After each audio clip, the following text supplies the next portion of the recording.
Welcome to Simply Awesome People. Our guest today is Gaya Gnidenko. Gaya is an experienced HR professional who has been working as a fractional HR leader. She is based out of Barcelona, Spain. This is going to be one of the most fascinating podcast episodes for many of you for following reasons. You may have heard of the concept of taking charge of your life or taking charge of your career, or you may have heard of the phrase be the CEO of your own life. Basically, Gaia is the living example of that concept and philosophy. With this, allow me to welcome Gaia. Gaia, welcome to Simply Awesome People. Thank you, Tushar. First of all, I want to express my fascination by the name of the podcast because Simply Awesome is my credo. I can say Awesome. so. That's so awesome. Yeah. Cool. Thank you so much. Gaia, can you tell a bit about your background to our audience? Yes, absolutely. So, for the last 3 years, I have been living in Spain.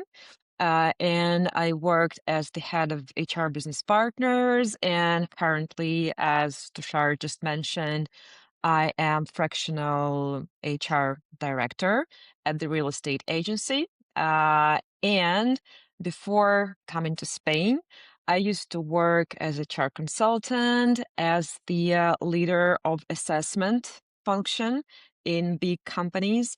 And I started as the L&D specialist in a bank uh, 20 years ago. April will mark 20 years of my career in HR. And I can say that I am the rare example of a person who follows their career um, right from the university. So my major is organizational psychology and business psychology. I am the Master of Arts in business psychology. And here I am, here today, doing what I really love. And I will be happy to share my experience, my energy with all the listeners and viewers of the podcast. Can you explain what fractional HR is and how different or similar is it from HR contracting? Yes, absolutely. Well, currently, this concept of fractional executive leader is quite popular because it not just helps, it allows startup founders and owners of not very big companies actually afford having a senior experienced leader, not just the HR, but it can be fractional CFO, chief financial officer, or chief marketing officer, because it's an interesting thing to do for the executive leader to broaden their scope of industries they work with. And at the same time, it is beneficial for the company who employs such a professional because they pay just a fraction, right? And I would say that 10 years ago, we wouldn't be even capable of imagining such a format of collaboration. But now it's mutually beneficial for both executive leaders because we understand that we only live once, and it's really hard and almost impossible to build your career in different industries. And being a fractional leader, actually, this is what you actually can do: build your executive career in different industries. And this is what fascinates me the most. And answering your question about the difference between the contractor and consultant, right, and the fractional HR director or CHRO, I would say that it's all about the accountability. Accountability, access to data, like confidential data, sensitive data, because when you are hiring a contractor or a consultant, first of all, they are external to the organization. uh, people in the organization do not see those leaders as the part of the team. They always see them as the external people, like outsiders, even when they are amazing people. But a fractional leader is a part of the team, and they have all the access, all the, of course, accountability for their action. Something that a consultant can just say, well, I never said I guarantee the result. And when you're inside, yes, you are accountable for all the words and decisions you make and actions, of course. Makes sense. And thank you. One of my personal philosophies as well as values as an HR professional has always been that I feel as HR professionals, we are the conscience keepers of the organization. We we have to protect the people of the organization. We have to protect the leaders, and in doing so, we have to be the people or individuals that are the truth tellers. And adding to your point to accountability, I don't think a contractor can be able to be that conscience keeper for the leadership team and the people. uh, and also around what you said, right, about being responsible for the outcomes. A contractor, I don't think, can be by structure, can be Yes. as invested in the growth and success of the firm as a fractional HR leader would do. And thanks for sharing that very specific response and distinction. No, you talked about HR being your passion or one of your passions, right? Where does that passion come from? And did you plan to do HR, and when did you start planning to do HR? Obviously, at some point in time you did, because you basically pick your undergrad and grad in a way that falls into the realm of human resources. But can you talk more about what passion professionally is, and how can personal passion be converted into a career? Any advice, any guidance, especially for our younger friends that are starting new or are newer in their careers? Yes, absolutely. That's a great question. I think that in my case, it all started and it should start with the understanding of how you want to live, how one wants to live. So, what is the way of life, the hobbies, the activities, the people you interact with? This is the main criteria for understanding what can your major be. In my case, well, spoiler alert, yes, of course, I do have a plan. I always have a plan. And I think it was 2004 or 2005. I just got introduced to the coaching world. And I remember Sir John Whitmore, one of the greatest coaches in the world. He quoted an article from some magazine that, I hope I'm not mixing the numbers, but as far as I remember, it was 80% of people at work are not satisfied with their work. Wow, It was 75 or 80, I don't remember, but it's a lot. it's a large. It means that majority of people actually do not like what they're doing. And I think that in that moment in time, I swore to myself that I will not be in those 80%. And I will try as hard as I can, as much as I can, to make sure that people around me who work with me also are not there in those 80%. And I think that HR is the vocation. And because HR influences the employees through their managers. And managers, well, in some cases, listen to HR, and they grow and they come to a lot of insights about whether they like actually what they're doing or not, if they are engaged or not.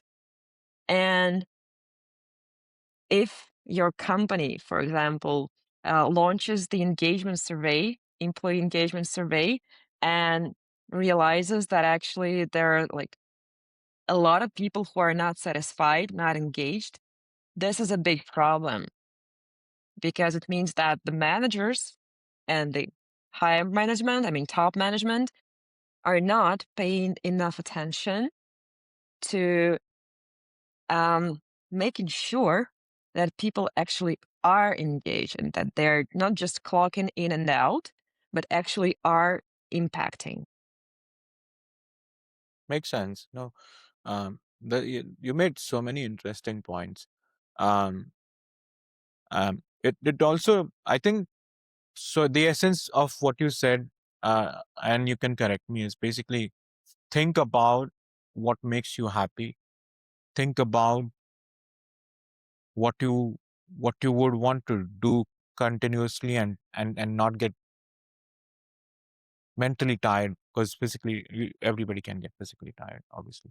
And then think about the kind of environment you want to work in, as simple as that. And then and then think about all the vocations that allow for you to do those things, and then Yes, you can choose that vocation as your profession. And yes, like you said, HR itself is that direct vocation where your personality, things you do, you can do a lot. I feel HR is one of the best professions, because we get to we get to experience different flavors of our own personality. We get to explore so many of our own strengths as well as weaknesses, in just one single role or profession, for that matter, which as an example, maybe a software engineering profession may not allow, as an example, or maybe a person that does welding or drilling to an extent may not be able to explore all of their strengths as well as the traits of their personalities, which I believe HR is one such profession that allows individuals to explore and do that from a very early phase in their career. Um, you know, now, going to the thing that I feel that's going to be most fascinating for our audiences is you creating a plan for your career and your life, and then you walking towards it. Uh, can you walk our audience through your mental process of, one, why did you even think that you needed a plan? Then how did you create that plan? And then how did you walk towards that plan? okay. So this is a difficult question for me because I think that, well, everybody should have a plan. I never questioned that, like why would I need a plan? And I will say a very casual and cheesy thing that a dream without a point in time is just a dream. But when your dream has the specific point in time, this is the plan, this is the goal. Um, and for me, um, when I think about the job itself, as I've already mentioned, I always picture who am I, what I am surrounded by, what are the people who are right next to me, what am I doing? And I remember the first time when I did this mental exercise, I suppose I was 15 or 16. And I'm so happy that I finally am sharing this with the broader audience. I was watching the movie. It is called um, The Bounce, as far as I remember. It has two main characters of Ben Affleck and Gwyneth Paltrow. He is sitting in his fancy apartment, like a penthouse, sipping some whiskey, or I don't remember what exactly he was sipping, but he was saying like, "Oh no, too much red in this commercial. Please, take out all the like I don't know red colors from there because it seems aggressive to the audience. This is how the audience perceives that." And I was like, "Oh my God." So if I do this, I can have this fancy apartment, fancy penthouse, see this amazing view on, I don't know, New York, or I don't remember the city he was living in. And this was the first time that I created the picture. But of course, it was very childish because I was just a teenager and I didn't have enough information. And of course, I wasn't living in the States that time. So, penthouse in New York or whatever big city was really just a dream. Probably not even a dream, not even a fantasy. I never dreamt of living in such a city. For those who don't know, I am from Moscow, Russia, and Moscow is a very big city. And now I live in Barcelona, and I like it more because Barcelona is, on one hand, a big city, but at the same time, it has this spirit of vacation, holidays, the sea, the mountains. So I love it a lot. Um, but the only biggest big city in my life is Moscow.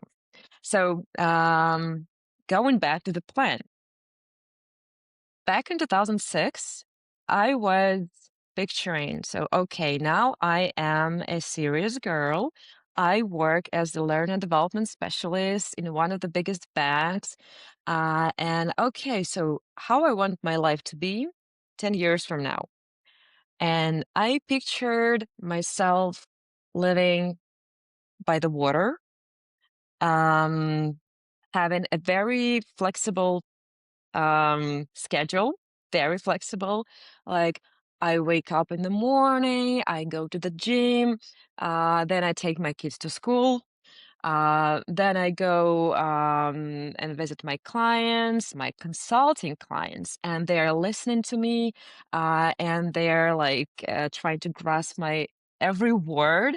And I like this idea so much that I found myself 10 years after actually living by the water. It wasn't the sea, it wasn't the ocean, because I was picturing California, for example, in my imagination, but I ended up living at the riverside of Moscow River, uh, which is far from California. But it was still the water, and I thought, well, okay, I need to be more specific in my Wow. requests to the universe. And yes, I was working as a consultant by that time. I was making assessments for my clients. I worked in a small HR consultancy firm. And then I thought, well, okay, but what's next? So, one thing I knew for sure that I needed to be more specific with the water. So, I thought, okay, this will be either Mediterranean or Pacific Ocean. I never wanted to live at the Atlantic Ocean. I don't know why. Uh, well, yeah, now I know why because I've been to the Atlantic coast and to the Pacific coast, so I prefer Pacific coast. Um, and I knew that I want to live in Europe or in the States. And I started learning Spanish because I thought, oh, to live in California and to be successful in California, one must have this advantage of speaking Spanish. And I pictured myself as a HR leader um, who does a lot of consulting work, but abroad. And here we are in 2026, 20 years after.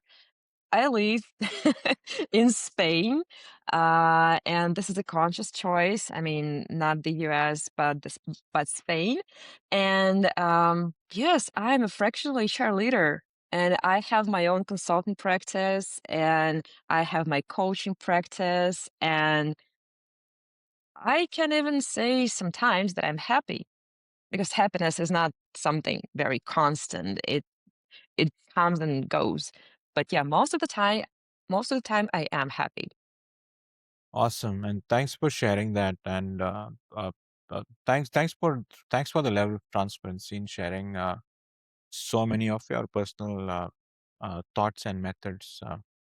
Um, Now let's imagine um, there is a person who are who's in their mid 20s today, and assuming that they're working in a corporate organization, any enterprise, any industry for that matter. What what do you think, or where do you think they should begin with if they have to create a 5 or a 10 year plan? What should be their starting point?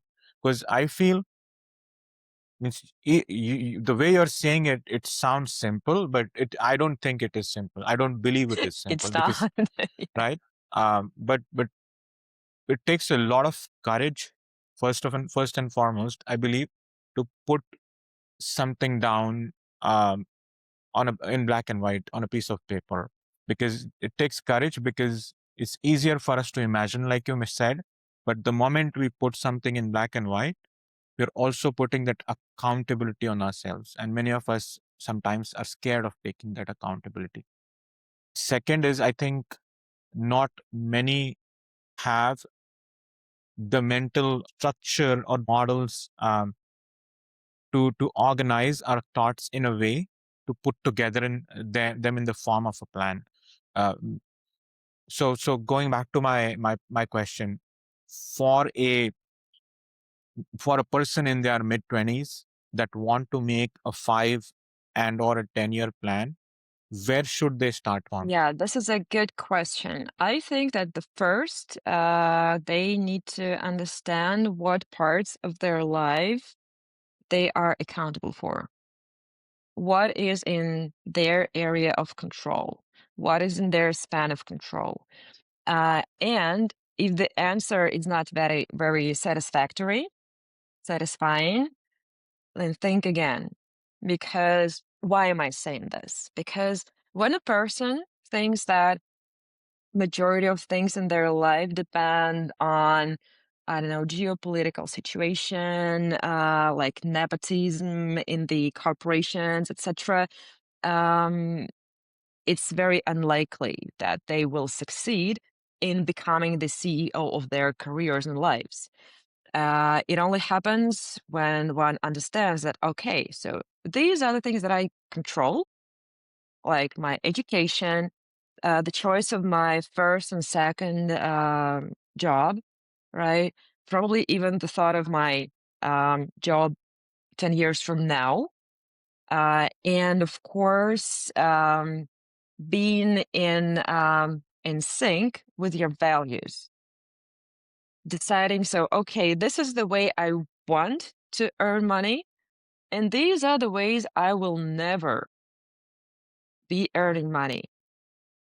I'm not trying to be a moralist here. No, it's just the way of understanding yourself and being very honest with yourself.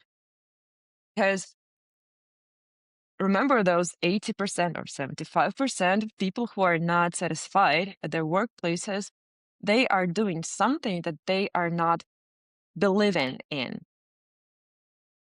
They just think that I'm doing some senseless job that actually is useless, or probably, I don't know, my work makes rich people richer, and I just am not satisfied with that, but I'm not changing anything about that. Correct. Because it's Um, a paycheck. yeah, exactly. But this is the dead end road, because if you agree with yourself that, well, okay, I'm doing something that I don't like, but it brings me paycheck. Well, okay, this is your choice.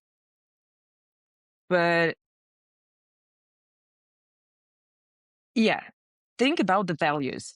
And the second thing, of course, is be ready to work hard, really hard, because um, the more you work hard, the more accountable you are for your own actions, the more pain points of your clients, managers, colleagues you're helping to make less painful, the faster your career will grow. Because this is the key thing to career, whether it's a corporate career or entrepreneurial career, uh, to know whose problem, whose pain you are making easier. And if the answer is nobody's, then, well, nobody will pay you. Nobody will listen to you because you're not making anybody's life easier. So it makes you useless. Makes sense. Though you made a very interesting point at the end that do something and be so good at it, but also make sure that the world is also needing that kind of a solution. You're trying to solve something for the universe. Absolutely. Uh, no, that's amazing. Um, you know, going back to your firm, what you do professionally, can you walk us through the kind of clientele that you support or you're planning to support in the next 2 3 years, and who should get in touch with you for what kind of services? Yeah, sure. So we have a firm with my husband, and it's called More Range, and it's about extending the ranges of all kinds because his business is electric batteries, accumulators, etc. My business is HR consulting, like performance management, assessment, and this is just it matches and it makes a really interesting mix of this, metaphor or analogy about the range. Like any range can be extended, and if you want to extend something, like come to us. Whether it's your car, your household, or your firm, your enterprise. So my clientele is mostly startup leaders, not very big companies who are just starting to realize that they need to have some people-oriented process, people-related processes in a better shape, in a more structured shape. And for those who understand that they want to scale, because currently they may be like 10 people, 15 people, but they know that their business idea, their concept is scalable. And in order to not to overwhelm themselves, not to lose control over the enterprise, it's very important to build the processes, the HR attitude. And I'm not saying that we need to buy an expensive HR information system. No, I'm not saying about that. I'm saying that the attitude and the approach to how do we work with people, how do we come to agreements with people. This is the foundation, and I am helping to build this foundation. Makes sense. Thank you. And if those founders and entrepreneurs had to get in touch with you, how would they get in touch with you? Well, first of all, my LinkedIn. Uh, I am currently working on my site, on my like consulting page. It's not live yet, and because I'm just getting my feet wet in this area, in marketing myself and my services. I've recently yesterday, I've launched my first performance management audit course. So it's also on my LinkedIn. And if anybody's interested, please feel free to reach out. There's the sign up form there. The next course will launch in May. So you have a lot of time to think. Uh, and yeah, so LinkedIn, so far, it's my LinkedIn. So, a lot is changing in the world of HR, because the ways of working has been evolving, and it's changing. Uh, Industries are changing the way they had been operating. A lot of products or services that were popular in the past decades aren't as popular in certain cases. There are newer products and services that are now showing up. And to add to all of this, there is AI that is also evolving and helping industries to change and rethink and evolve their products, services, and offerings.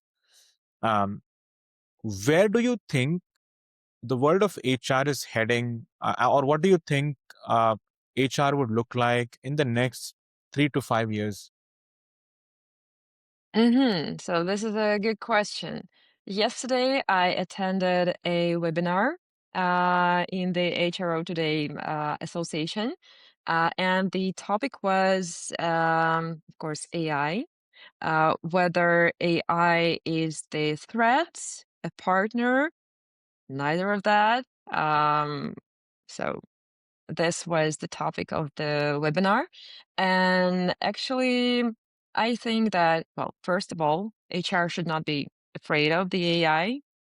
Of course, because, well, I think some of our listeners remember like 20 years ago, some of the listeners remember when the internet, well, okay, not 20, like 25 years ago, when the internet just started to be a commodity. Well, maybe it wasn't a commodity at that time, but it became one. And now we cannot picture our lives without internet, right? We're doing everything with our internet and with our mobile phones, with our smartphones. And in my point of view, this is what will happen to the AI of all kinds, as the personal assistant, as the thinking partner, as the I don't know, presentation maker, etc. But speaking of the world of HR, um, the best thing that we can do now is, of course, not to neglect it, not to consider it as the enemy, because I think that I wish that in 3 years or in 5 years from now, HR is doing more purposeful work rather than administrative work. And that HR is no longer just the like service, but more of a partner, like strategic partner, thinking partner, decision-making partner. Because unfortunately, the biggest challenge that many HRs face at the moment is that the business wants them to be at the same time strategic and very operational. And you should just pick one. Either you want a strategic partner or an administrative partner or like service partner. And it is very rarely well mixed because it's just, I'm not saying that one is better than another, but um, it will help bridge this gap between, oh, I want to become a strategic HR partner, but my business, of course, first of all, wants all the taxes to be paid because this is what the business does, right? We need to make sure that we pay all the taxes, we pay all the necessary payments, salaries, etc., etc. And all this data has to be governed well and handled with care. It has to be correct so that the taxes are paid, salaries are paid, bonuses are paid, etc., etc. And this is the foundation. And I hope that the AI and other kinds of automation will help um, make this burden way lighter. Makes sense. No, thank you for that insight. Here's my thought process on that, and I'll share this with an example. Before the introduction of steel into the world, or industrially manufactured steel into the world, right? Houses were mainly made with brick and mortar or wood, mostly wood if you come down to the US, and then brick and mortar or mud for that matter in many parts of the world. Um, and then steel was getting introduced into the world, right? For a moment, many might have thought that with the introduction of steel, no one's going to buy wood. So carpenters might end up losing their jobs, or people that made bricks, or people that made houses with bricks and mortar may end up losing their jobs. Um, Now, fast forwarding to 10, 20, 15 years, right? What actually happened because of the introduction of industrial level steel is construction increased maybe hundredfold. People now were making much larger buildings. People now were constructing more and more and more in any and every big city that you could imagine. Previously, when there were 5 houses being made, now there were houses being made for 50 people or 100 people or 100 families with the introduction of industrial steel. W- the economic or the financial impact of that over a period of couple of decades was actually exponential increase in the income of people, exponential increase in the income of the cities or the towns that these buildings and infrastructure was getting built. Steel also led to building of large scale bridges where it connected two cities together, which wasn't possible with wooden bridges to that extent. I feel it's the same with AI. And to your point, right, at some point in time, it's not about if we can choose it or not. It is happening, and it is going to be there. You gave the example of the internet, it being new at some point in time, but today it's like the air that we breathe. One day there's no internet, or we have choppy internet. uh, we don't know what to do. A lot, not just us, but a lot of devices in our homes, they are not able to figure out, means, or they are not connected. And some means as simple as, I have a security camera at my front door, so every time there is somebody delivering a package, even if I'm at work or traveling, I get notified. I'll the moment, even let's say sometimes if the battery is out or whatever it is, right, if it's not working for the few hours that I'm away, my mind is always worried. What if there's a package? What if there was somebody at home and I wasn't able to attend to that person? I think AI is becoming the way, is going to be the way of life, if it's already not. And and and and it's only going to be the industrial steel from that metaphor of the future, where it's going to also increase or and create new kinds of jobs, new kinds of employments. And it's up to us how we embrace it. It's also up to us, to your point, where do we want to use it as admins, or do we want to use it strategically? And Exactly. at this point, it's very fluid. I mean, AI is like clay, or for that matter, steel again. You can mold it, shape it in any Yeah. form that you want to. So, what advice would you give to your 25-year-old self today? I would say keep being brave. And I would have suggested myself, my 25-year-old self, to be a little more in self discipline. Because, Awesome. yeah, I think that this is the thing that I haven't mastered yet. Awesome. No, that's great. We are at the close of this podcast. Before we end this episode, I would like to know, how was your experience on this podcast? Anything that you would like to share to our audience before we close? I really enjoyed being here, and thank you for having me as your guest today. I really enjoyed the questions, and I felt very safe So it was like a safe space for me. Uh, and what can I say to the listeners and the viewers? Even if you think that you don't have anything to say, um, be sure you have something to say. And um, even if you're 25 or 20 years old, there is the light in you that you can share with the world. And one of the metaphors that I've been using for the last couple of years is that what does sell, it's the internal light that a person has.